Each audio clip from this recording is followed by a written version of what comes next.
Pela primeira vez aqui no programa, a presença do deputado estadual do PSDB, o Wilson Santos. Aliás, professor Wilson Santos aqui, já estamos aqui já batendo um papo, já falamos, só para você ter uma ideia, a respeito, obviamente,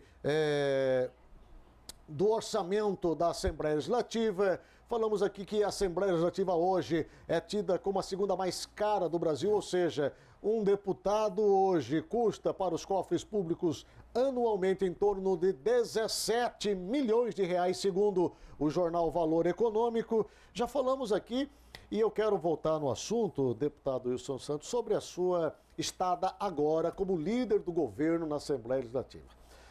Ficou visível que ao longo das discussões, o senhor, a princípio, não queria aceitar esta missão. O senhor sempre foi tido como deputado combativo, já falamos aqui a respeito disso também. Galinha de briga, como ficou conhecido.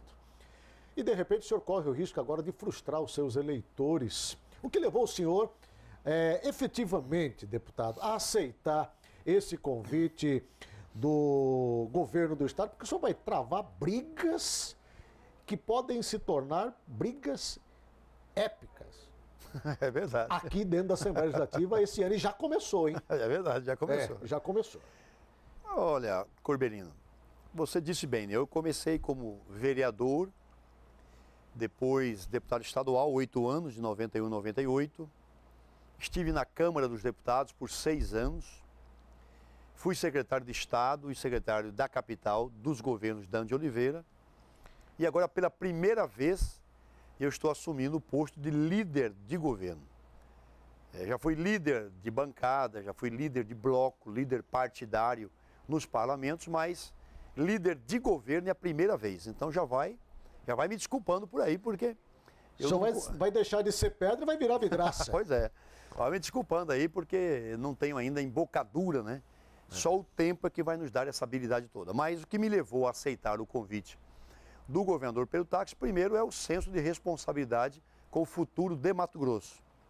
Segundo, é ser líder de um governador ético, honesto, extraordinariamente bem intencionado, trabalhador, gente nossa, cuiabaníssimo, homem do pé rachado, gente apaixonada pela nossa cultura, e o desafio de ajudar a resgatar a credibilidade do segmento político junto à opinião pública. Alguém tem que ser o líder do governo.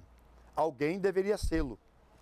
E o governador pediu, me fez esclarecimentos das suas intenções, me expôs os seus principais projetos e eu me convenci de que o governador precisa de um líder um pouco mais experiente, um pouco mais maduro. E diante de tudo isso, eu aceitei o desafio e vamos fazer de maneira dedicada, firme, correta, a defesa das políticas públicas do governo Pedro Táxi. A Assembleia Legislativa tem um prazo, através da presidência, o deputado Guilherme Maluf, do vosso partido também, PSDB, determinou 60 dias para fazer todo um levantamento na Assembleia Legislativa, para trazer à tona o que de fato é a Assembleia Legislativa. Porque a impressão que passa para nós agora é que nem mesmo os deputados mais antigos sabiam de fato, ou fazem de conta que não sabiam o que estava acontecendo ali dentro. Os escândalos são absurdos. Nós estamos agora vivendo um período desagradável com noticiários nacionais, a própria prisão do ex-presidente da Casa de Leis, o ex-deputado José Riva. O que vai ser trazido à tona, findando esses 60 dias, que já está aí às portas? Não, na verdade, a comissão começou agora, tem uma semana. São 60 dias, prorrogáveis por mais 30 ou 60 dias. O que interessa, na verdade, Corbelino, é diminuir os gastos da Assembleia. Por exemplo, em 2013, a Assembleia gastou, só com materiais de consumo, 40 milhões de reais.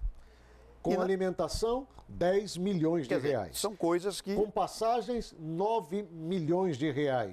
E com mão de obra terceirizada, 95 milhões de reais. Então, esses números todos vão diminuir. Eu te garanto. Todos, eu quero que você me chame aqui, lá em janeiro, fevereiro do ano que vem, e me cobre isto.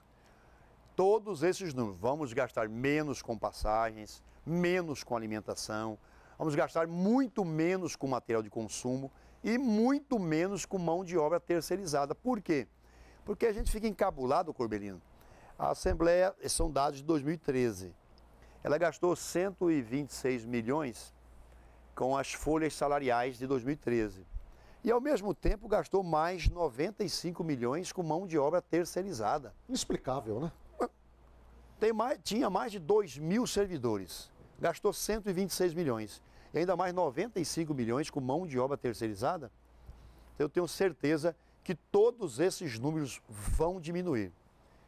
Pode me cobrar isto. Falando em diminuição funcional, foram tirados dos quadros mais de 800 comissionados. 858. Agora, corrija-me, por favor, se não há uma incoerência aí. Tiraram 890 comissionados. Agora já estão falando na recontratação ou contratação, ora de 150 e já tem até o número de 500 novos comissionados. Enfim, que desequilíbrio é esse? Se tiraram 890 alegando a questão de diminuição de folha e já estão falando em contratação de 500. Bom, Corbelino, na verdade foi uma medida chamada freio de arrumação. A mesa, eu não sou da mesa, mas a mesa diretora decidiu por unanimidade fazer a demissão sumária dos 858 comissionados. Mas já sabia-se que parte deles voltaria, porque são especialistas, dominam algumas técnicas, são peritos em algumas áreas. Sabia-se. Agora, o que não pode é voltar os 858. O que não pode é voltar 700. Porteira que passa um boi, deputado, vai passar uma boiada. O que não pode é voltar 600, 500, certo? Há um número razoável que é preciso voltar. Tanto é que não voltou praticamente ninguém e a Assembleia está funcionando. Então, a demonstração de que realmente não precisava ter 858. Esta semana tivemos 4 sessões ordinárias na Assembleia. 4 sessões. Recebemos o chefe da Casa Civil, que trouxe a primeira mensagem, a mensagem que trata da reforma administrativa. A Casa está funcionando razoavelmente bem. Então, pode ter certeza que não voltarão os 858. Além de que a Assembleia, através da mesa, prorrogou por mais um ano o prazo para contratação dos aprovados e daqueles concursados que estão no banco de reserva. Falando em escândalos, Mato Grosso talvez vive a pior fase da história com relação a escândalos. Desde os últimos 12 anos, nós estamos vendo aí acontecer uma sucessão de escândalos nesse estado. Lembrando lá dos maquinários, dos 44 milhões, e de lá para cá parece que a coisa descambou de vez mesmo, né? Tudo ficou liberado, tudo fácil, todo mundo fez o que bem entendeu nesse estado. Com relação a essas situações que o governo do estado vem apresentando semanalmente através dos relatórios, levantamentos e avaliações que são feitas por cada secretaria com relação a licitações mal feitas, pagamentos indevidos, obras da Copa aí, uma vergonha. O que nós podemos esperar daqui para frente? Eu pergunto agora para o líder do governo na Assembleia Legislativa, porque os embates já começaram. Corbelino, e vem mais. As auditorias em curso já diagnosticam mais problemas por aí. Essas auditorias, elas vão parar na Assembleia Legislativa, porque o vosso colega, seu amigo mesmo, o deputado José Carlos do Pátio, do Solidariedade, ele já está falando em requerer estas auditorias para conhecimento público e também dos nobres deputados. Isso vai acontecer? Não, o governador Pedro Táxi tem feito isso.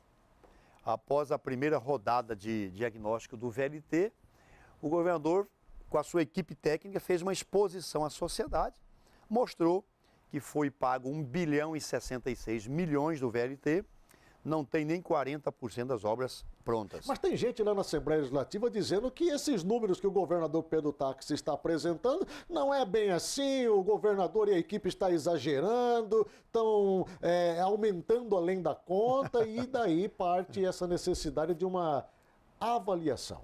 Com certeza essa gente não é a dona das empreiteiras, Porque as empreiteiras querem mais dinheiro ainda, querem 300 milhões, mais 500 milhões. A verdade é que tivemos problemas graves no planejamento das obras, porque utilizou-se o RDC, o regime diferenciado de concorrência. Com o RDC não exige o projeto executivo, o projeto é feito nas coxas, dentro do canteiro de obras, muda-se muito. O início era a discussão de BRT.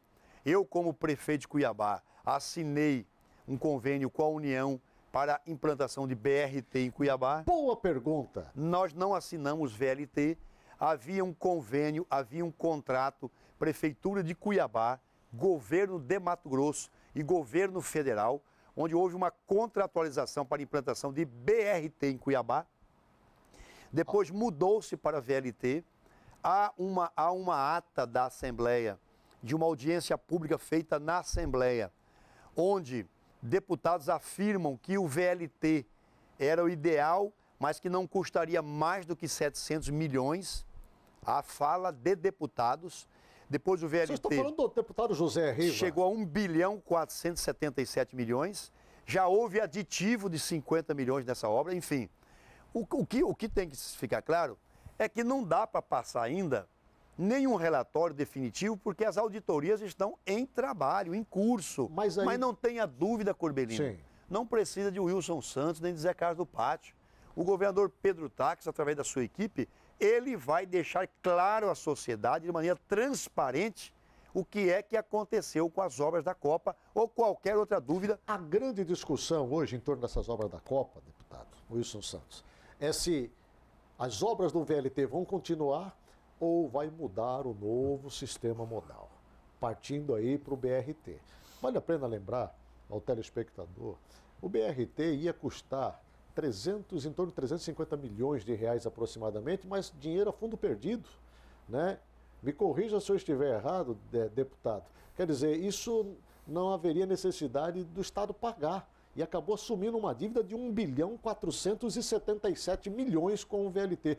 Se essa discussão for para a Casa de Leis, o senhor vai defender o BRT e aí, ao invés da continuidade do VLT, porque o próprio secretário-chefe da Casa Civil, Dr. Paulo Tax, disse que se continuar o VLT, esta obra pode chegar em torno de 2 bilhões e meio de reais. O que eu te digo com muita tranquilidade é que não sei. Está indefinido isto. Por quê? Antes de iniciar o VLT, eu, como prefeito de Cuiabá, assinei um documento pelo BRT, que é o ônibus naquela pista exclusiva, canaleta exclusiva, o que há em Curitiba. Curitiba, que é tida como a cidade possuidora, modelo do transporte público, não tem VLT, nem metrô. Curitiba tem BRT. O prefeito Eduardo Paes está fazendo no Rio de Janeiro para as Olimpíadas grandes quantias de BRT. Então, o BRT é algo sim atual, moderno, muitíssimo mais barato. Muito bem. Então, lá atrás, eu optei pelo BRT para Cuiabá. Porém, eu deixei a prefeitura, essa coisa foi levada pelo Estado, a Assembleia conduziu e trouxeram o VLT. Tem uma parte do VLT feita, 1 bilhão e 66 milhões pagos. Agora eu pergunto, continua o VLT?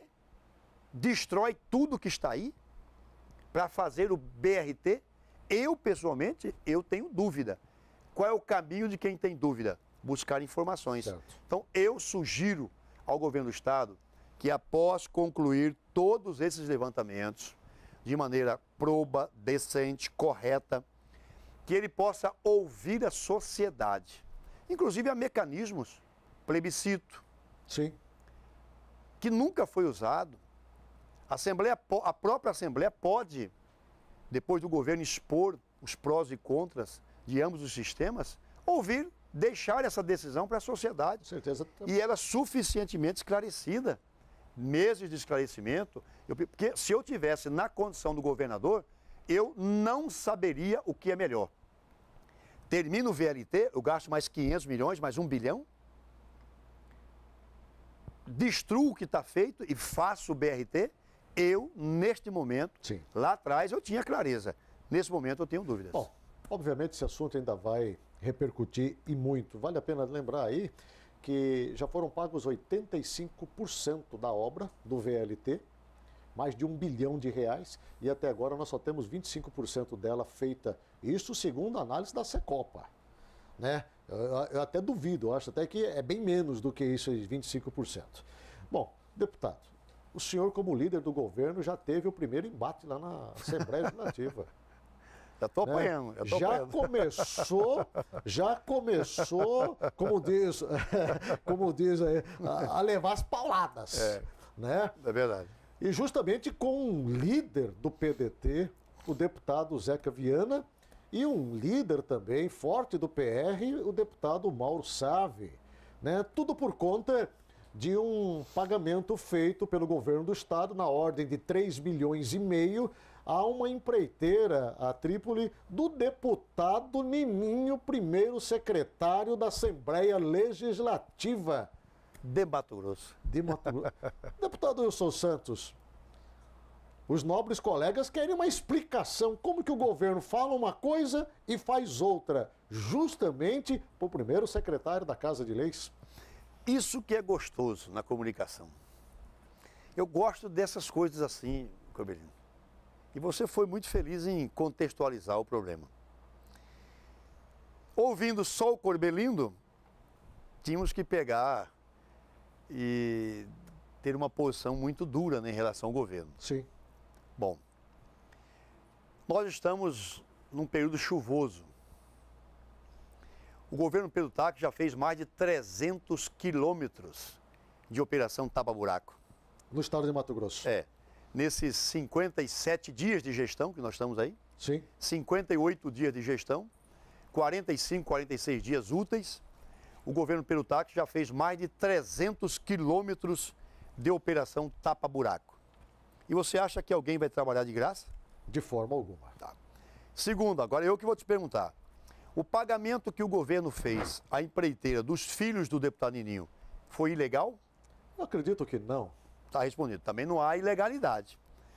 O governador Pedro Táxi é um legalista. Até porque o governador Pedro Táxi não ia correr o risco e expor a sua administração logo no início, não estando respaldado documentalmente dentro da legalidade. Claro. Então, primeiro, foi um pagamento legal de uma empresa que tem contrato com o Estado, feito na gestão anterior, e que, como nós temos dúvidas dos contratos feitos nas gestões anteriores, o governador, sabiamente, porque é um dos 10 melhores constitucionalistas do país e que tem uma assessoria jurídica maravilhosa, com o promotor de justiça Galindo, que veio de Minas, com o promotor Mauro Zac, com a promotora Ana Luísa Peterlini, com o doutor Paulo Táxi, que é um exímio advogado, com o procurador Patrick Ayala. Então tem um time de craques na área da legalidade. Você pode ter certeza, o Pedro não vai fazer atos ilegais.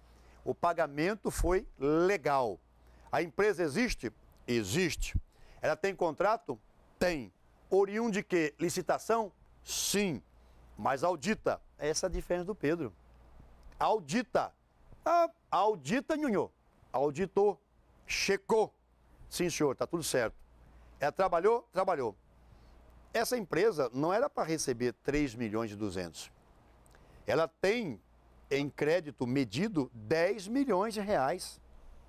10 milhões. Mas como que surgiu essa história toda? Surgiu que o prefeito Érico Piana, de Primavera do Leste. Mas o prefeito Wilson, de Paranatinga, sim, e outros prefeitos daquela micro-região do estado, que é cortada pela MT 130. Que você conhece mais que eu. Conheço muito bem lá. Viveu muito bem lá. Já é uma região grande produtora de grãos de carne. Sem dúvida. Simplesmente pediram uma audiência com o Pedro Táxi. O Pedro recebeu. Aliás, o Pedro já recebeu 120 prefeitos. Em 58 dias de trabalho, 120 prefeitos. O governador nunca dorme antes de meia-noite. É inacreditável. Prefeitos, vereadores, deputados, o dia inteiro. Incansável. Numa dessas reuniões, veio um grupo de prefeitos desse polo e exigiu do governador, pelo amor de Deus, Nós vamos perder toda a produção. A MT-130 está destruída nessa região, está acabada. Fizeram um apelo para que ele tomasse uma medida emergencial. Ele chama o secretário Marcelo, da Cinfra. O que é que tem? Não, lá há um contrato. Mas por que a empreiteira não está? Porque ninguém paga. O governo Silval, nos últimos 6 meses, não pagou mais ninguém. Chamou a empreiteira e disse, o que é que vocês precisam para retomar a obra de recuperação? Pelo menos pague alguma coisa. Vocês têm alguma coisa medida? Temos. Nós temos um crédito medido, auditado, de 10 milhões e pouco. Quanto? Me paga aí 30%. Então, este foi a combinação. Certo. Agora, o que então, o governador atendendo um grupo de prefeitos naquele polo. Para recuperar a MT-130. Tanto é que você pode mandar hoje a equipe técnica aqui de televisão aqui do SBT, vai ao trecho e você vai constatar que a empresa Tripolo está lá fazendo a recuperação, atendendo um apelo dos produtores rurais da região, dos prefeitos, vereadores, da sociedade ali. Só para terminar... Então fizeram muita tempestade incorporada. É isso que eu quero falar, eu disse ao Zeca Viana. Das tempestades. Eu disse ao Zeca Viana, que eu não conhecia o Zeca Viana, mas eu estou muito bem impressionado com o Zeca Viana. Em que sentido? Ele é um homem que tem um coração maior do que ele. Mas está brigando muito. Mas o parlamento é para isso, Corbelino. O que aconteceu que a Assembleia Legislativa, de repente, da noite para o dia, né, já se demonstrou totalmente dividida? Né? Você via Emanuel Pinheiro, do PR, muito próximo do governador, agora já está bem distante. Você via o Zeca Viana dentro da casa do governador, agora nem na porta da frente vai. Quer dizer... Não é isso. A situação mudou completamente. O Zeca Viana... Agora tem até o grupo dos leprosos lá dentro da Assembleia Legislativa. Pelo menos o Mauro Sabe falou isso. Falou, mas não é verdade, claro que não. O Zeca Viana, esta semana, terça-feira, foi recebido pelo chefe da Casa Civil, o advogado Paulo César Zamar Tax, com lideranças indígenas. Despachou na Casa Civil. E o Zeca, pode ter certeza, mais dia, menos dia, ele vai votar conosco, com o governo. Ele sabe que o Pedro Tax é bem intencionado, é honesto, é limpo, quer fazer o melhor para Mato Grosso. E digo mais, o Pedro Tax tem estimulado a oposição no parlamento, uma coisa nova. A oposição é muito importante. Porque ele sabe que o elogio corrompe, sim, a crítica corrige. Com certeza. É justamente, mas não a crítica emocional, passional, a crítica serena, na razoabilidade. Conversamos nessa tarde com o deputado estadual, gosto muito dele. Obrigado. Wilson Santos, do PSDB, o professor Wilson, uma das pessoas que mais conhece da história de Mato Grosso, principalmente da história de Cuiabá. Uma hora eu quero trazê-lo aqui para nós falarmos da história de Cuiabá. Isso aí. Né? Buscarmos lá aquela... Os corbelinos. Os corbelinos. Por que são tão danados assim, né? Eu vou contar a história aqui de um tio desse cidadão que foi vereador em Cuiabá. Ele enrolava toda a Câmara. Pegava a Constituição e dizia, olha, esse projeto não pode ser aprovado porque está aqui em tal artigo. Como os vereadores não liam a Constituição... E ele era muito culto. Obrigado pela sua participação. Querido, obrigado. Sucesso. Parabéns. Obrigado. Muito bom te ver aqui.